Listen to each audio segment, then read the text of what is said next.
చాలే చాలే చాలే విషయం మరి ఎక్కువ మంట వచ్చేసి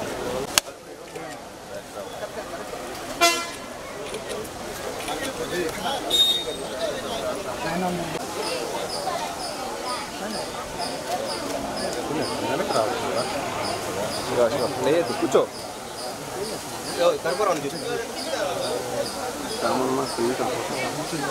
ఓకేనా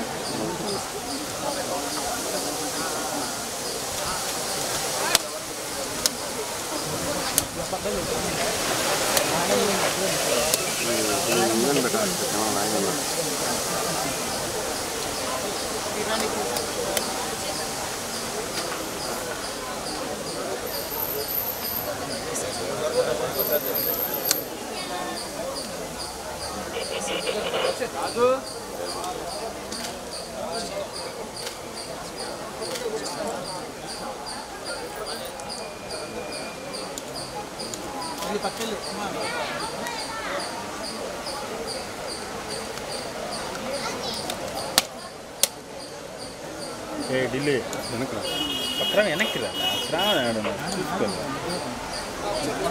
రా వెనక్కి రా వెనక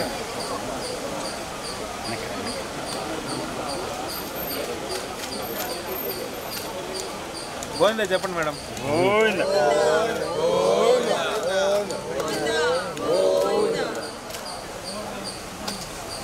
శివ శివ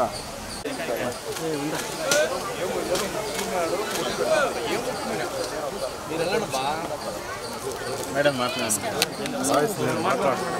నడిచి వచ్చింది వెనక్కి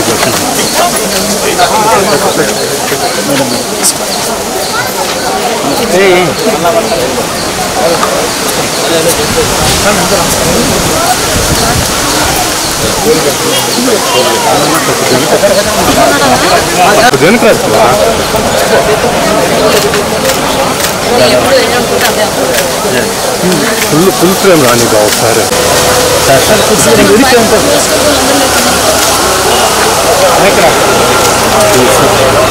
ఏం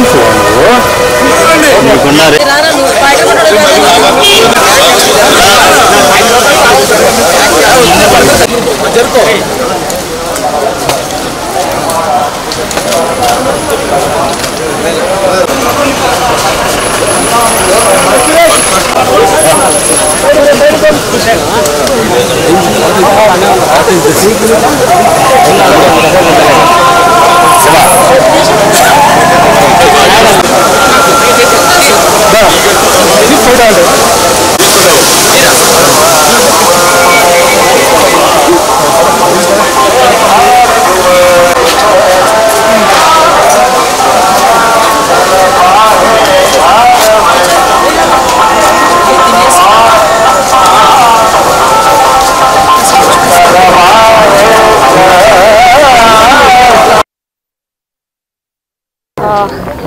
మొక్కుబడి వెంకటేశ్వర స్వామి మొక్కుబడి చెల్లించుకునే భాగంగా ఈరోజు పాయకరపేట నియోజకవర్గంలో నా సోదరులందరితో పాటు ఈరోజు ఈ కార్యక్రమానికి రావడం జరిగింది. తిరుమల తిరుపతి దేవస్థానానికి రావడానికి మెట్ల మార్గాన రావడం జరిగింది.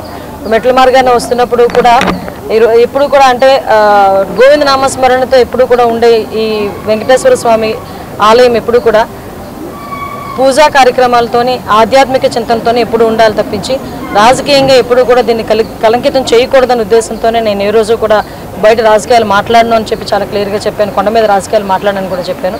అందులో భాగంగానే ఒకటే చెప్తున్నాను, ఆ వెంకటేశ్వర స్వామి దయ ఈరోజు మా అందరి మీద, ముఖ్యంగా చంద్రబాబు నాయుడు గారి మీద, ఎన్డీఏ కూటమి అందరి మీద ఉండి మంచి పరిపాలన అందించడంలో ఆ దేవదేవుని ఆశీస్సులు ఉండాలని మనస్ఫూర్తిగా చూశానండి. యాక్చువల్గా నేను చూసినప్పుడు ఒక సైడ్ని యాక్చువల్గా వాళ్ళకి కొండవాలు ఉంది. కొండవాలు దగ్గర కనీసం ఒక ఫెన్షింగ్ లాంటిది ఏదైనా ఉండుంటే డెఫినెట్గా అటు నుంచి ఏదైనా క్రూరమృగాలు రావటం కానీ, రేపు పొద్దున వర్షం పడినప్పుడు బురద కూడా ఇటువైపు రావటం కానీ జరగకుండా ఉండాలంటే ఒక ఫెన్షింగ్ అంటూ వేయాలి. లాస్ట్ టైం నాకు తెలిసి చంద్రబాబు నాయుడు గారి గవర్నమెంట్లో 10 కోట్లు దానికి శాంక్షన్ అయింది. బట్ మొన్న గవర్నమెంట్ వచ్చిన తర్వాత అది కూడా ఎక్కడ కూడా వేసిన పరిస్థితి కనిపించలేదు. కాకపోతే నాకు దారిలో వచ్చేటప్పుడు కనిపించిన దుడ్డు కర్రలు కనిపించినాయి. ఏంటి కర్రలు అని అడిగాను అనమాట. ఇవేనండి పులులు కొట్టబోయే కర్రలు, వీటికి స్టిక్కర్లు అంటించి ఆ రోజు మా అందరికీ ఇచ్చారండి అని వచ్చేట దారిలోని నడకదారిలో ఉన్న భక్తులు కొంతమంది నాకు చూపించడం కూడా జరిగింది. అయితే అదే నవ్వుకున్నాం మేమందరం కూడా. అంటే పులిని కర్రతో కొట్టే సంస్కృతిని తీసుకొచ్చారు లాస్ట్ గవర్నమెంట్. కానీ విషయం ఏంటంటే ఎట్టి పరిస్థితుల్లో ఇప్పటికీ కూడా భక్తులకి ఎక్కడా కూడా అసౌకర్యం కలగకుండా ఉండే విధంగా సదుపాయాలన్నీ కూడా పెట్టించాలి. ఇప్పుడే 1 month అయింది. ఇప్పుడు గవర్నమెంట్ చేంజ్ అయ్యి ప్రతి ఒక్కరు కూడా ఈఓలు జేఈఓలు అందరూ కూడా మారున్నారు. డెఫినెట్గా మెట్ల మార్గంలో ఇంకొక విషయం అండి, మెట్ల మార్గం నుంచి వచ్చేటప్పుడు ఆ భక్తులకి ఒక ట్యాగ్ వేసేవారు ఇంతకుముందు.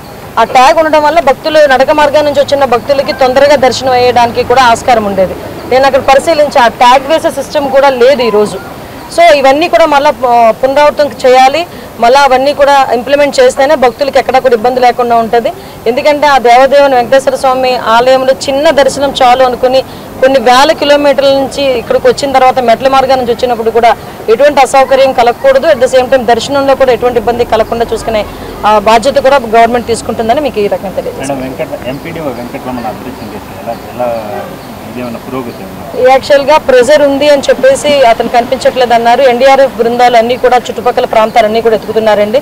ఎట్టి పరిస్థితుల్లోని గవర్నమెంట్ ఉద్యోగస్తులకి ప్రెజర్ లేకుండా ఉద్యోగం చేసుకునే అవకాశం అయితే కల్పించగలగాలి.